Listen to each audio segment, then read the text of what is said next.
నంద్యాల జిల్లా సిద్ధాపురంలో భద్రతా దళాలు కవాతు నిర్వహించాయి. ఎన్నికల నేపథ్యంలో ఎలాంటి అవాంఛనీయ ఘటనలు జరగకుండా ఉండేందుకు ప్రజల్లో మనోధైర్యాన్ని నింపేందుకు పోలీసులు బీఎస్ఎఫ్ జవాన్లు కవాతును చేపట్టారు.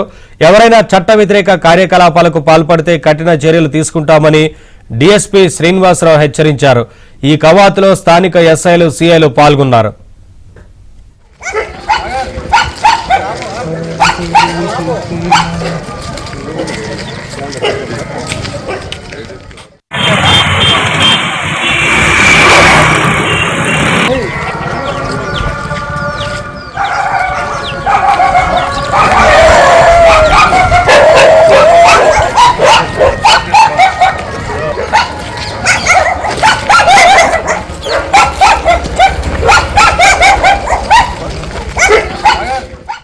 ఎవరైనా చట్ట వ్యతిరేక కార్యకలాపాలకు పాల్పడితే కఠిన చర్యలు తీసుకుంటామని డీఎస్పీ శ్రీనివాసరావు హెచ్చరించారు.